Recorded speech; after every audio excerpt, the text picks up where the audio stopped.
svsivaeditz நண்பர்களுக்கு வணக்கம். So அந்த வீடியோ நம்ம எதை பற்றி பார்க்க போகிறோம் அப்படின்னா, ஒரு வெட்டிங் பேனர் எப்படி எடிட் பண்ணுறது அப்படிங்கிறத இந்த வீடியோவில் நம்ம பார்க்க போகிறோம். அதனால் அந்த வீடியோவை ஸ்கிப் பண்ணாமல் ஃபுல்லாக பார்த்தீங்கன்னா மட்டும்தான் எப்படி எடிட் பண்ணுறது அப்படிங்கிறத கற்றுக்கலாம். அதுக்கு முன்னாடி நீங்கள் யாராச்சும் எடிட்டிங் கற்றுக்கணும்னு ஆசைப்பட்டீங்கன்னா மறக்காமல் நம்ம சேனலை சப்ஸ்கிரைப் பண்ணிக்கோங்க. பக்கத்தில் இருக்க பெல் ஐக்கானை கிளிக் பண்ணிக்கோங்க. அப்போ தான் நான் போகிற வீடியோ நோட்டிஃபிகேஷன் வரும். சரி, வாங்க இப்போ வீடியோக்குள்ளே போயிடலாம்.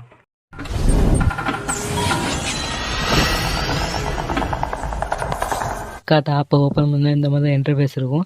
இதை ஃபஸ்ட்டு ப்ளஸ் ஐக்கானை கொடுத்தீங்கன்னா இந்த மாதிரி தான் வரும். அடுத்து பேக்ரவுண்ட்ஸுங்கிறத கொடுங்க. இதில் நீங்கள் ஒயிட் கலருங்கிறத சூஸ் பண்ணிக்கோங்க. ஃபஸ்ட்டு டூல்ஸ்னு ஒரு ஆப்ஷன் இருக்கும். அதை கிளிக் பண்ணிட்டு இந்த மாதிரி நிறைய ஆப்ஷன் காட்டும். இதில் க்ராப்பு போய்க்கோங்க. இதில் நான் 3:2 அப்படிங்கிறத கிளிக் கொடுத்துக்கிட்டு இந்த மாதிரி நிறைய ஆப்ஷன் இருக்குது. உங்களுக்கு எது தேவையோ அந்த ரேஷியோவை செலக்ட் பண்ணிவிட்டு ஓகே அப்படிங்கிறத செட் பண்ணிக்கோங்க. செட் பண்ணிவிட்டு இப்போ கீழே ஸ்க்ரால் பண்ணிங்கன்னா ஆட் ஃபோட்டோன்னு இருக்கும். இதில் நம்ம பேக்ரவுண்ட்ஸ் இதெல்லாம் ஆட் பண்ணிக்கலாம்.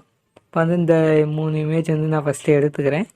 எடுத்துகிட்டு ஃபஸ்ட்டு இந்த இமேஜ் நான் இந்த மாதிரி பெருசாங்கிறத செட் பண்ணிவிட்டு லெஃப்ட் சைடு எரேஸ் ஆப்ஷன் இருக்கும். போனீங்கன்னா கீழே எரேஸ்ன்னு இருக்கும். இதை கொடுத்துக்கோங்க. இதில் ஹார்னஸை கம்மியாக வச்சுட்டு அடுத்து ஒப்பாசிட்டியை கம்மியாக வச்சுக்கோங்க. கம்மியாக வச்சுட்டு ஃபஸ்ட்டு இந்த மாதிரி எரேஸ் பண்ணுங்கள். இந்த மாதிரி எரேஸ் பண்ணிவிட்டு நமக்கு லெஃப்ட் சைடு மட்டும்தான் இருக்கணும். அதனால நம்ம இந்த மாதிரி எரேஸ் பண்ணிக்கிறோம். எரேஸ் பண்ணிவிட்டு அடுத்து ஒப்பாசிட்டியை கம்மியாக வச்சு அதே மாதிரி மறுபடியும் எரேஸ் பண்ணிவிட்டு ஓகே அப்படிங்கிறத செட் பண்ணிக்கோங்க. செட் பண்ணதுக்கப்புறமா இந்த இமேஜ் லைட்டாக நவுத்தி வச்சுக்கோங்க. இந்த மாதிரி லைட்டாக நவுத்திட்டு அடுத்தது இந்த கோவில் இமேஜ் அந்த இதை செலக்ட் பண்ணிக்கோங்க. செலக்ட் பண்ணிவிட்டு இந்த மாதிரி பெருசாங்கிறத நீங்கள் செட் பண்ணிக்கோங்க. அப்படி சின்னதாக வேணாலும் சின்னதாங்கிறத செட் பண்ணிக்கலாம். இப்போ அடுத்து இந்த இமேஜை செலக்ட் பண்ணிவிட்டு டபுள் லேயர் பாக்ஸுமா இருக்கும். அதில் மூவ் அப் அப்படிங்கிறதுனா முன்னாடி வந்துடும் நம்ம இமேஜ். இப்போ கீழே ஸ்க்ரால் பண்ணிவிட்டு ஃப்ளிப் ரொட்டேட் இருக்கும். இது நம்ம ரொட்டேட் பண்ணிக்கலாம். இந்த சைடு உங்களுக்கு எப்படி தேவையோ அப்படியே வேணாலும் வச்சுக்கலாம். இந்த மாதிரி ரொட்டேட் வேணாலும் பண்ணிக்கலாம். பண்ணிவிட்டு அடுத்தது எரேஸ்னு ஒரு ஆப்ஷன் இருக்கும். அந்த எரேஸ் ஆப்ஷனுக்கு போங்க. போனீங்கன்னா அடுத்த ஹார்னஸை கம்மியாக வச்சுட்டு அதே மாதிரி கீழே நம்ம எரேஸ் பண்ணுறோம். இந்த மாதிரி எரேஸ் பண்ணிவிட்டு அடுத்த ஒப்பாசிட்டி கம்மியாக வச்சு இந்த மாதிரி கீழேங்கிற எரேஸ் பண்ணிவிட்டு ஓகே அப்படிங்கிறத செட் பண்ணிக்கோங்க. செட் பண்ணதுக்கப்புறமா இந்த பின்னாடி கோவில் இமேஜ் இருக்கும் பாருங்க, அந்த இமேஜை நம்ம செலக்ட் பண்ணிக்கிறோம். செலக்ட் பண்ணிவிட்டு இப்போ கீழே செலக்ட் பண்ணிக்கோங்க. செலக்ட் பண்ணிவிட்டு இப்போ கீழே ஸ்க்ரால் பண்ணிங்கன்னா பிளெண்டுன்னு ஒரு ஆப்ஷன் இருக்கும். இதில் ஓவர்லே அப்படின்னு ஒரு ஆப்ஷன் இருக்கும். அதை செலக்ட் பண்ணிக்கோங்க. செலக்ட் பண்ணிவிட்டு இப்போ கீழே ஸ்க்ரால் பண்ணிங்கன்னா ஒப்பாசிட்டி அப்படின்னு இருக்கும். இதை இந்த மாதிரி உங்களுக்கு எவ்வளோ தேவையோ அந்த மாதிரி கம்மியாங்கிறத செட் பண்ணிக்கோங்க. செட் பண்ணிவிட்டு இமேஜ் உங்களுக்கு அட்ஜஸ்ட்மெண்ட் பண்ணணும் அப்படின்னா இமேஜை செலக்ட் பண்ணி அட்ஜஸ்ட்டுக்கு போங்க. அதில் பிரைட்னஸ்ஸு, கான்ட்ராஸ்ட்டு அண்ட் கிளாரிட்டி இந்த மாதிரி நிறையா ஆப்ஷன் இருக்குது. இதெல்லாம் கொடுத்து உங்கள் இமேஜ் குவாலிட்டி கொஞ்சம் இது பண்ணிக்கலாம். ஏன்னா பிளாக்காக இருந்தால் நம்ம ஒயிட்டாங்கிறத மாற்றிக்கலாம் பிரைட்னஸ் கொடுத்து. இந்த மாதிரி நீங்கள் செலக்ட் பண்ணிக்கோங்க. ஏன்னா இமேஜ் இருக்கிற வீடியோ வச்சோம்னா நம்ம பேனர் செட் ஆகாது. அதனால் இந்த மாதிரி கிளாரிட்டி, ஹைலைட்ஸ் இந்த மாதிரி நம்ம கொடுக்கணும். கொடுத்தா தான் இமேஜ் பார்க்கறதுக்கு சூப்பராக இருக்கும். இப்போ எல்லாமே நான் செட் பண்ணிட்டேன். செட் பண்ணிவிட்டு இப்போ டெக்ஸ்ட்டுக்கு போயிட்டு வெட்டிங் அப்படிங்கிறத டைப் பண்ணிக்கிறேன். இந்த மாதிரி வெட்டிங்கை டைப் பண்ணிவிட்டு மை ஃபாண்ட்டு போனீங்கன்னா இந்த மாதிரி ஃபாண்ட்டு நிறையா இருக்கும். நீங்கள் டவுன்லோட் பண்ணுறதுலாம் உங்களுக்கு என்ன ஃபாண்ட் தேவையோ அந்த ஃபாண்ட்டை நீங்கள் செலக்ட் பண்ணிக்கோங்க. நான் ஒரு ஃபாண்ட்டை நான் செலக்ட் பண்ணிக்கிறேன். செலக்ட் பண்ணிவிட்டு இப்போ கலர்ஸுக்கு போனீங்கன்னா பிளாக் கலர் அப்படிங்கிறத செலக்ட் பண்ணிக்கோங்க. பிளாக் கலர் செலக்ட் பண்ணிவிட்டு இப்போ மூவ் டவுன் கொடுத்தீங்கன்னா இமேஜ் பின்னாடி போயிடும். அந்த டெக்ஸ்ட் பின்னாடி போயிடும். மூவ் டவுன் கொடுத்தீங்கன்னா பின்னாடி போயிடும். மூவ் அப் கொடுத்தீங்கன்னா முன்னாடி வந்துடும். மூவ் டவுன் கொடுத்துட்டு இப்போ கீழே ஸ்க்ரால் பண்ணிங்கன்னா பிளெண்டுன்னு இருக்கும். அது ஓவர்லே அப்படின்னு செலக்ட் பண்ணிக்கோங்க.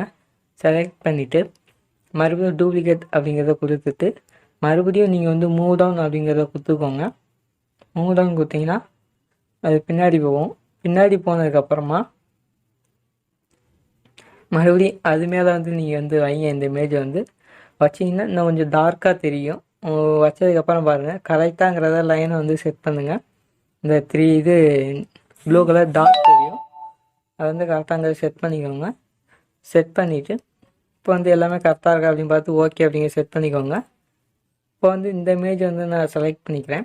இதை செலக்ட் பண்ணிவிட்டு இதை வந்து ஃபஸ்ட்டு நான் வந்து டூப்ளிகேட் அப்படிங்கிறத பண்ணிக்கிறேன். இந்த மாதிரி டூப்ளிகேட்டுங்கிறத 3 டூப்ளிகேட் அப்படிங்கிறத பண்ணிக்கிறேன். பண்ணதுக்கப்புறமா இந்த மாதிரி க்ராப் அப்படிங்கிறத பண்ணிக்கிறேன். எல்லாத்தையும் தனித்தனியாக வந்து நான் க்ராப்புங்கிறத பண்ணி வச்சுக்கிறேன். நான் க்ராப் பண்ணிவிட்டு அந்த இதெல்லாம் எரேஸ் ஏதாச்சும் பண்ணணுன்னா அதை ஜூம் பண்ணி கரெக்டாங்கிறத எரேஸ் பண்ணிக்கோங்க.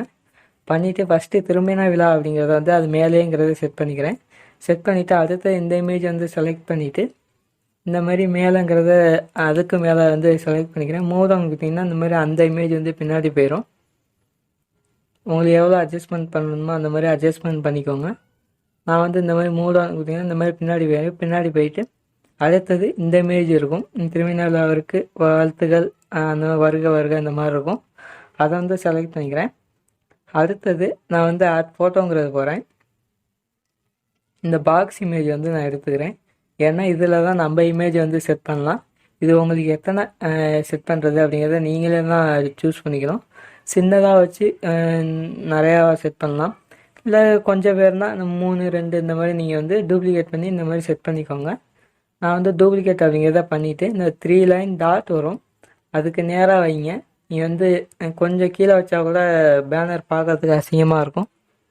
அதனால் இந்த மாதிரி நீங்கள் வந்து செட் பண்ணிக்கோங்க. செட் பண்ணிவிட்டு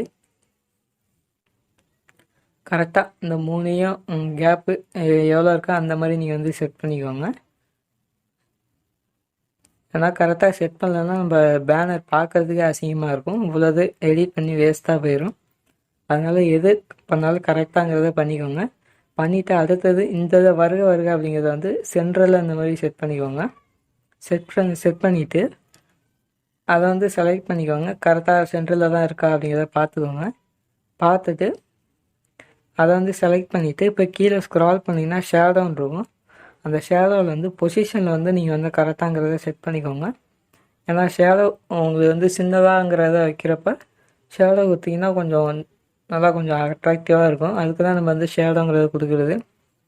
ஷேடோங்கிறத கொடுத்துக்கோங்க. கொடுத்துட்டு ஓகே அப்படிங்கிறத செட் பண்ணிக்கோங்க. எல்லாம் கரெக்டாக இருக்கா அப்படிங்கிறத பார்த்துட்டு ஓகே கொடுத்ததுக்கப்புறமா மறுபடியும் நம்ம வந்து இப்போ டெக்ஸ்ட்டுக்கு போயிட்டு டேட்டுங்கிறத டைப் பண்ணிக்கிறோம். பண்ணிவிட்டு ஃபாண்ட்டு இதெல்லாம் மாற்றி வச்சுக்கோங்க. மாற்றினதுக்கப்புறமா கலர்ஸில் வந்து நான் வந்து பிளாக் கலர் அப்படிங்கிறத செட் பண்ணிக்கிறேன். பிளாக் கலர் செட் பண்ணிவிட்டு அந்த திருமண விழாவுக்கு மேலே அப்படிங்கிறத செட் பண்ணிக்கிறேன். டேட்டை வந்து ரொம்பவும் பெருசாக வைக்கக்கூடாது, ரொம்பவும் சின்னதாக வைக்கக்கூடாது. நார்மல் சைஸில் வைக்கணும். அப்போ தான் அது டேட்டு பார்க்கறதுக்கே சூப்பராக இருக்கும். இந்த மாதிரி கரெக்டாங்கிறத செட் பண்ணிக்கோங்க. செட் பண்ணிவிட்டு இப்போ அதுக்கு வந்து நான் ஷேடோங்கிறத கொடுத்துக்கிறேன். இனிமேல்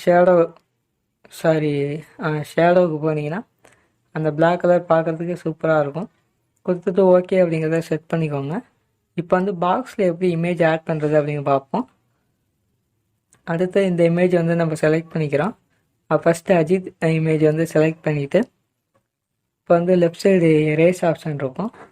அந்த எரேஸ் ஆப்ஷன் போனீங்கன்னா ஹார்னஸை கம்மியாக வச்சுட்டு ஃபஸ்ட்டு எரேஸ் பண்ணுங்கள். இன்னும் ஃபஸ்ட்டு எரேஸ் பண்ணிவிட்டு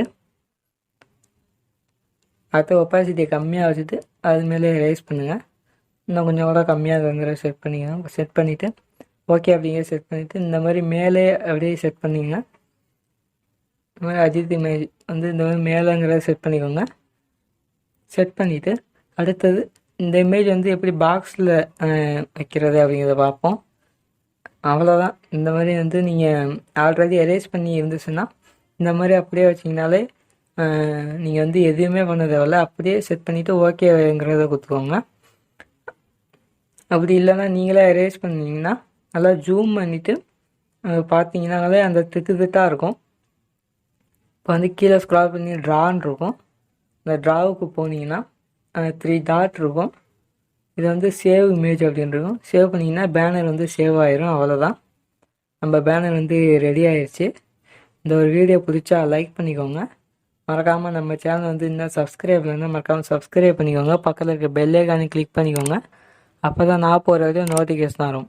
ஸோ அடுத்த வீடியோ என்ன வேணுங்கிறத கண்டிப்பாக கமெண்ட் பண்ணுங்கள். நான் அடுத்த வீடியோ கண்டிப்பாக போடுறேன். ஓகே, டாட்டா, பாய்.